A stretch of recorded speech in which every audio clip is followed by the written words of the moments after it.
Hey guys, Andy Harwood here from the Vaz+Harwood team, and this is a quick video to show you how we set up home searches and how the home searching process works when you are in the process of buying a house.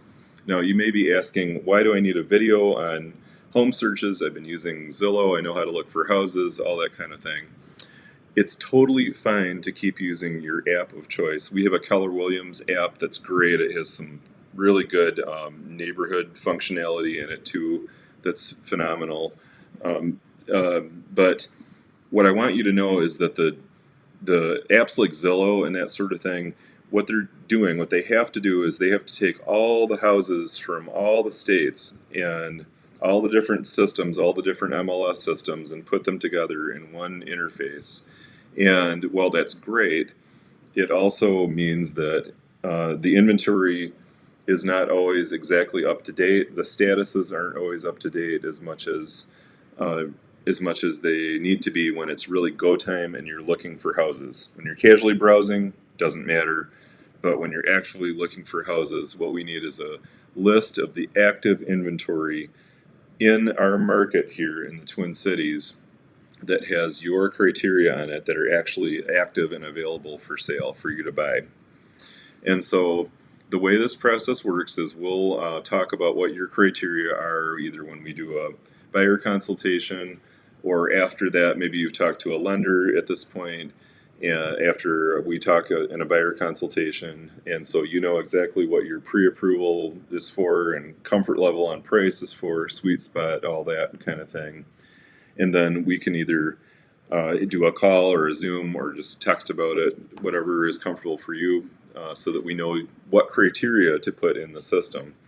And I'm going to show you a few things. I'm going to share my screen in a second, show you kind of what our back end looks like, and then what you get on the email side of it, because this works over sending you an email. The system will send you an auto email, and I've got a few settings on that that I can change depending on your exact situation.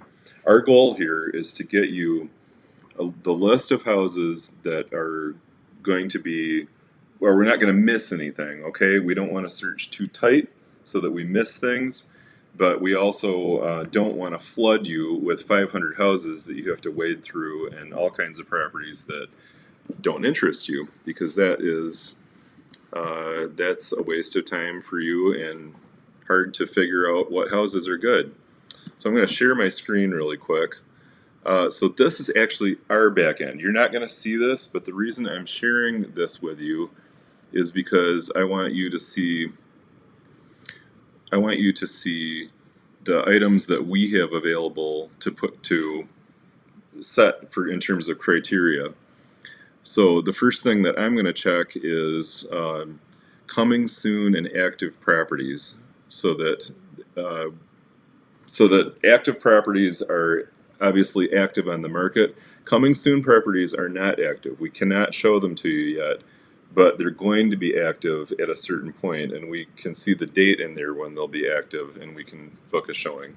Okay, so just so you know those two things. And then we also have bedrooms and bathrooms. Usually we put in bedrooms and bathrooms to be the minimum number that you're interested in. So let's say that you want a 4-bedroom house. I would usually recommend putting in 3 bedrooms, because often houses, or sometimes houses, have a den or a non-conforming 4th room of some kind. Maybe it doesn't have a closet or something like that. It might be worth not missing anything, just in case. It's usually the same with bathrooms. And then there's also square footage. Sometimes I'll bookend square footage, just so maybe it's if it's a typical 3-bedroom house, maybe I'll put in 1,200 to 2,000 square feet or something like that, if you want to rule out small houses, for example. And then the other thing that I can do is I can put in a map search, which is pretty powerful.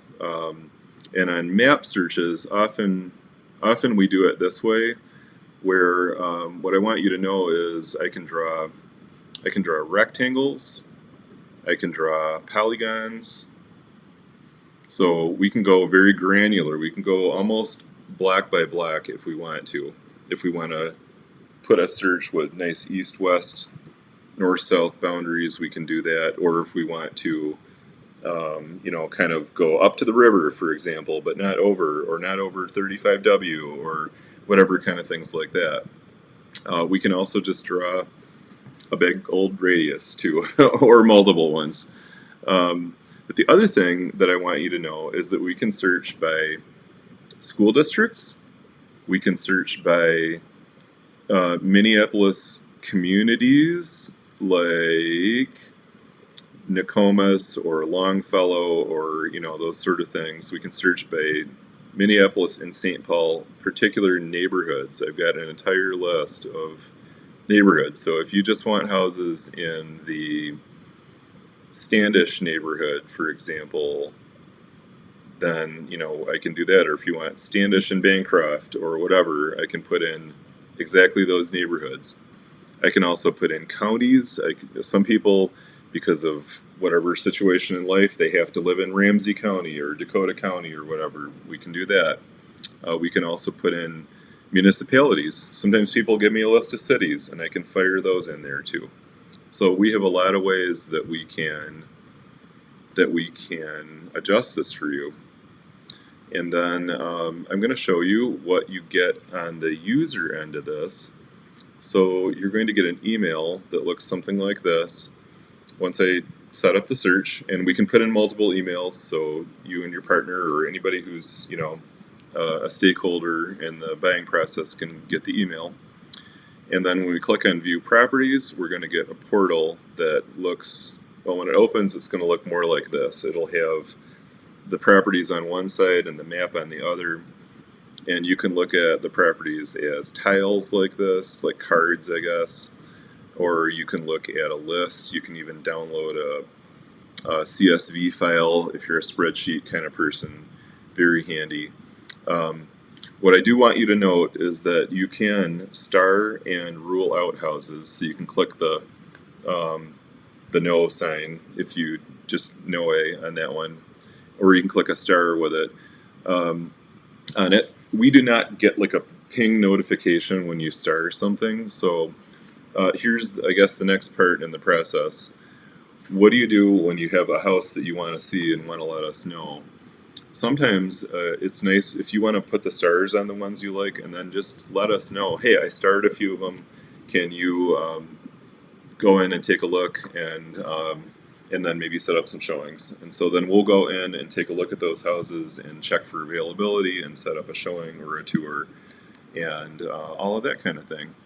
So I hope this is helpful and gives you an idea how the housing search works. And as always, if you have any questions, just reach out to us anytime. Thank you.